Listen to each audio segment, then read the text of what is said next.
Skandal Azam Baki, Muhyiddin harus letak jawatan. Azam cuba guna nama Agong untuk tutup kesalahan. Menteri Kantoi tunai umrah tanpa vaksin. Kisiang puji Musa Hitam Perdana Menteri terbaik. Bukan Azam Baki saja yang rasuah.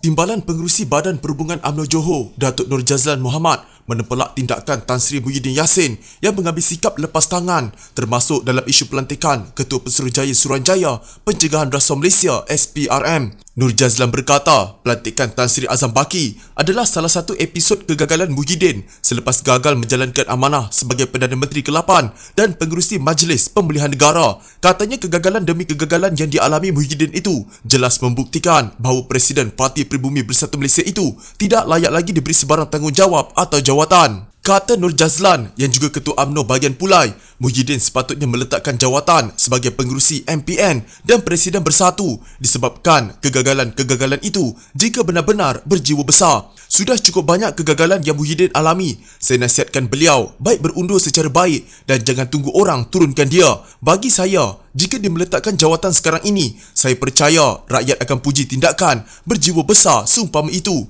katanya dalam kenyataan. Nur Jazlan memberitahu sebagai pemimpin tertinggi dalam parti dan kerajaan, Muhyiddin seharusnya memikul penuh segala kegagalan itu dan bukannya menuding jari kepada orang lain. Katanya dalam keadaan negara yang belum stabil dan pulih sekarang ini, Malaysia memerlukan pemimpin-pemimpin yang bagus, efektif dan memiliki prestasi kerja cemerlang kerana hanya dengan cara itu saja, Malaysia akan melalui proses pemulihan secara pantas. Semasa dia jadi Perdana Menteri dan gagal, disalahkan UMNO masa dia meninggalkan parti sebelum pilihan raya umum ke-14 dan bersama Pakatan Harapan, dia salahkan UMNO. Masa dia tumbangkan Tun Dr. Mahathir Mohamad sebagai Perdana Menteri pun, dia salahkan UMNO. Dalam kes pelantikan Azam Baki pun, dia salahkan orang lain lagi untuk tutup kesalahannya. Tindakan mengelak tanggungjawab dan menyalahkan orang lain ini memang karakter utama beliau sebagai Perdana Menteri, Presiden Bersatu dan pengerusi MPN yang gagal, ujarnya.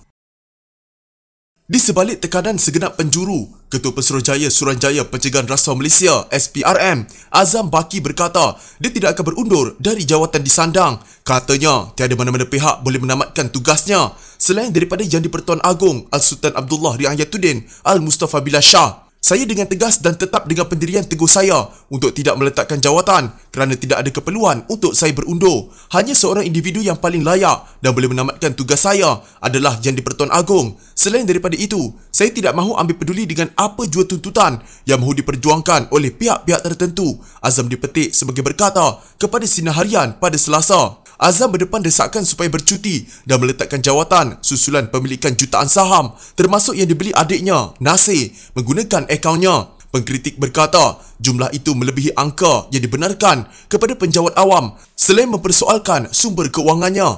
Azam pada 8 Januari dilapor mempertahankan dirinya dengan berkata, saya ada semua dokumen, saya akan lawan. Sementara itu, Azam juga meminta semua pihak bersabar. Katanya dia telah menyerahkan diri kepada jawatan kuasa SPRM untuk siasatan dan percaya kebenaran akan muncul akhirnya. Tegas Azam lagi, dia telah mengikuti segala protokol dan melakukan apa yang patut. Satu hari nanti pada waktu ketika yang sesuai, semua orang akan tahu juga kebenarannya. Dia dipetik sebagai berkata. Ditanya kenapa dia mengambil masa yang lama untuk menjawab tuduhan yang dilemparkan, Azam berkata tiada keperluan untuk berbuat demikian. Bukan perlu untuk saya memaklumkan balas perkara seperti ini. Saya bukan ahli politik tetapi seorang pegawai tinggi kerajaan yang banyak kerja lain yang perlu diberi tumpuan dan diselesaikan. Tidak ada keperluan kepada saya sebenarnya untuk saya memaklumkan kepada masyarakat kerana nanti nampak macam saya tiada kerja lain untuk dilakukan, katanya.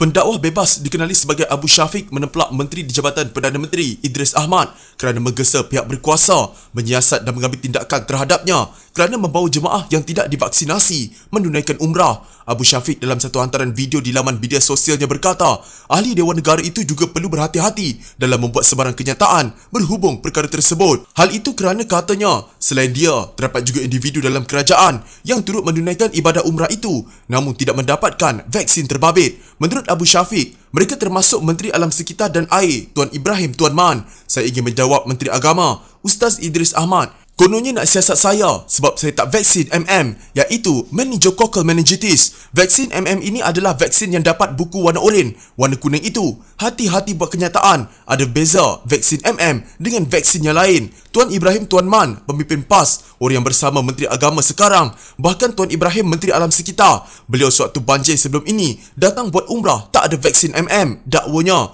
Abu Syafiq berkata demikian mengulas kenyataan Idris semalam, menyelar tindakannya dan menggesa pihak bertanggungjawab mengambil tindakan tegas bagi memastikan tindakan sama tidak berulang sekaligus memelihara nama baik Malaysia di mata dunia. Mengulas lanjut, Abu Syafiq berkata, Idris seharusnya menyiasat Tuan Ibrahim terlebih dahulu sebelum meminta pihak berkuasa bertindak terhadap dirinya. Semak Menteri Alam Sekitar buat umrah tak vaksin MM. Ustaz Abu Syafiq pun sama. Jadi sebelum nak panggil saya, nak semak saya, Menteri Agama perlu semak Menteri Alam Sekitar dulu, dia vaksin MM ke tidak. Semasa dia datang umrah, gesanya Tuan Ibrahim sebelum ini dilaporkan berada di Mekah kerana menunaikan umrah ketika negara dilanda musibah banjir besar sehingga mengorbankan banyak nyawa 18 Disember lalu. Pada 6 Januari lalu, Kementerian Kesihatan mengesan sejumlah 17 daripada 122 individu yang dijangkiti varian Omicron setakat 4 Januari lepas didapati tidak mempunyai rekod pencegahan. Menteri Kesihatan Khairy Jamaluddin berkata pihaknya sedang menyiasat rekod pengembara dari luar negara yang tidak mempunyai sejarah vaksinasi sama ada mereka memiliki masalah kesihatan atau sebab lain. Musa hitam dianggap sebagai Perdana Menteri terbaik yang tidak pernah dimiliki Malaysia, kata veteran DAP Lim Kit Siang. Bekas ketua pembangkang itu bersetuju terhadap cadangan membabitkan Musa selepas diajukan soalan daripada hadirin ketika sesi soal jawab dalam pelancaran buku biografinya Lim Kit Siang Malaysian First. Musa yang pernah menjawat jawatan timbalan Perdana Menteri pada awal pertengahan 1980-an juga hadir dalam majlis pelancaran berkenaan yang diadakan di Dewan Konvensyen Sogo. Tiada kesangsian berhubung perkara itu, kata ahli Parlimen Iskandar Puteri dengan nada teruja menjawab sambil merujuk kepada Musa. Walaupun Lim tidak mengulas lanjut dan Musa juga enggan memberi komen, antara rakan panelis Lim, Syed Saddiq Syed Abdul Rahman, berkata hubungan kedua-dua mereka menjadi simbol persekitaran politik baik sekiranya negara ini mahu maju ke depan. Saya cukup yakin mereka sentiasa bertegang leher ketika muda dahulu. Jika anda membaca banyak buku tulisan Kit Siang, ia agak jelas. Namun akhirnya mereka berkongsi visi sama, mahu membina Malaysia ke arah maju dan bermaruah.